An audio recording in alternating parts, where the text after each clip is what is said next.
La prossima canzone sarà una canzone abbastanza. Sarà una canzone abbastanza. Sarà una canzone abbastanza. Sarà una canzone abbastanza. Sarà una canzone abbastanza. Sarà una canzone abbastanza. Sarà una canzone abbastanza. Sarà una canzone abbastanza.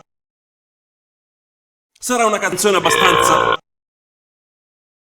Sarà una canzone abbastanza. Sarà una canzone abbastanza.